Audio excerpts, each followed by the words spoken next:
Hi everybody, my name is Shelby and this is a true 1 month look in the life of my sourdough. So first I tried to kind of horse proofing the sourdough. I proofed it in the oven with a light on and it made the fermentation way faster than I was able to monitor with my busy life, and it's over fermented. So I just wanted to show all of the good and the bad over the life of this month of the sourdough, because I wanted to be honest and transparent. So this was over fermented. As you can see, it's very unmanageable and it's not holding any shape at all. Even if I know ahead of time that this is going to be a fail loaf of bread, or it's not going to be my best loaf of bread, I always still bake it off because you can do a lot with it. You can still make croutons, you can make sourdough breadcrumbs, which are still nutrient dense, wholesome pantry staples. Now, this is a month in the life of my sourdough starter. I also make other things with my sourdough starter. Right now, I am making pizza dough. So that is one of my favorite things to do with sourdough because it is unlike any kind of pizza dough recipe that you are going to make. I tried to proof it less this time. I proofed it in my glass container that has straight up and down edges. And I tried to proof it only 3/4 of the way because my sourdough starter, I'm starting to see that when I double it, which is what everybody suggests, it's always over fermented. So I did it 3/4 of the way. As you can see, for this pizza dough recipe, it is a lot more manageable, but still, I think I didn't necessarily hit the mark. This recipe is what I would typically use for 1 loaf of bread, a 500-gram a flour recipe. I just separate the dough in half and it makes 2 really perfectly sized pizza crust. I put the pizza crust on parchment paper and I'm going to bake this in the big green egg. I was really excited to try that out today. I want to be honest, this is the first time that we tried grilling the pizza essentially on the big green egg, and I wouldn't necessarily recommend it because I assumed since it gets to a really hot temperature this would be ideal like a typical pizza oven. However, it really made the bottom very hard and it took a long time for the crust on top to get where we wanted it to be. So I wouldn't necessarily recommend that. For the next loaf, I went into it determined to build positive tension, and I also wanted to make sure I did not overproof it. So as you can see, I'm doing 4 rounds of stretch and folds in all with 30-minute intervals in between. And I wanted to also point out I cover the bowl with a glass plate because I am trying to reduce plastic. That's a really good option. Just cover the bowl with a plate and then you don't have to use any type of plastic wrap. I also searched high and low for a glass option for my bulk fermentation. I was searching for Cambro containers that might be glass or anything like that, and anything glass that I found, it still had edges that were kind of circle on the side. This was the perfect option I finally found. It's kind of like a cookie jar. It's straight up and down. If you're somebody who is trying to rid your life of plastic, this is a really affordable option for your bulk fermentation. And I'll certainly include a link below. I only proofed this about 1/3 of the way. As you can see, this is so much more manageable. It's like you can just work with it and it's very forgiving at this point. It's a lot silkier and glossier, really holding its shape.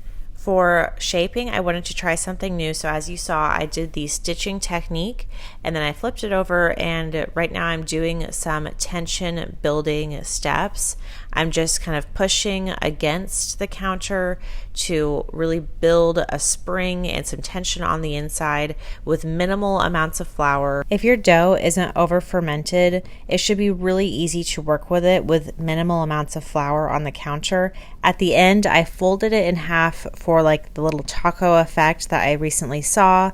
That helps people with building tension, and I just pinched off the sides, covered it up, and allowed it to rest in the refrigerator overnight, and then turned it out onto some parchment paper. I've used a few different bread lambs in the past, and this UFO is now my favorite style. I'll include a link. I did a deep score on the side and a little wheat scoring just for decoration. I preheated my Dutch oven for 30 minutes at 500 degrees before popping the dough in there. And then I baked it off for 20 minutes, removed the lid, and baked it for another 20 minutes or so at 445. This is a temperature that works best for me. I was searching for a golden brown color, so once it achieved that golden brown color, I took the beautiful loaf of bread out. I was so proud of myself because I definitely don't always hit the mark, but this loaf of bread had a nice oven spring, a great crumb, and like I said before, I am definitely no expert, so I was super excited. Pro amateur tip here. I always wrap my bread in reusable beeswax. I have tried so many different things to keep the bread fresh, and this is the only thing that truly keeps the bread so much fresher. Not only is it, reusable, it's environmentally friendly, which is awesome, so much better than using plastic wrap. I'm really excited about the next portion of the video. I made 2 different loaves out of a 500 gram typical recipe, so they're going to be like miniature loaves. I just mix everything together in a bowl. I don't do any type of auto-leasing or anything like that, and if that's what works best for you, then that is awesome. And like I said before, I am not an expert and I've messed up plenty of times, but this typically works for me. So I mixed everything together, did my series of stretch and folds. I did a total of 4 over the course of 2 hours with a 30-minute rest in between. I greased my bulk fermentation jar and then added the dough to it. I put a line at where it starts and a line at where it would be typically doubled and a line at where I want to start shaping. Now both loaves are going to be infused loaves, if you will. The first one is a garlic, rosemary, olive oil roasted loaf. Oh my goodness. And the second one is a cinnamon sugar with some vanilla and some raisins. So I turned out the dough on the counter with just a little bit of flour, and I divided the dough in half. Now, it still needed some more proofing, which is fine. I have discovered that I like to work with it underproofed and shape it at an underproofed stage. That's just what I'm finding is working for me, and then allow it to proof longer once it's been shaped and in its little baton. As you can see, I have stretched out the dough so that it's nice and flat, being very gentle, and then adding the cinnamon sugar mix and a handful of raisins before using the stitching method to shape it. Some things about this dough I would mention is you'll want to try to keep the raisins on the inside, because if they're on the outside, baking at 500 degrees, they will definitely get absolutely burnt. This recipe does need some work, although it was not a fail. It was absolutely delicious. It just needs some work, like I said before.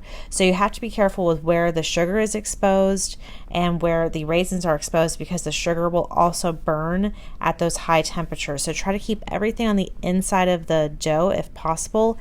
Then I did that little taco technique at the end, trying my best to pinch off the bottom, which was really hard because it was opening.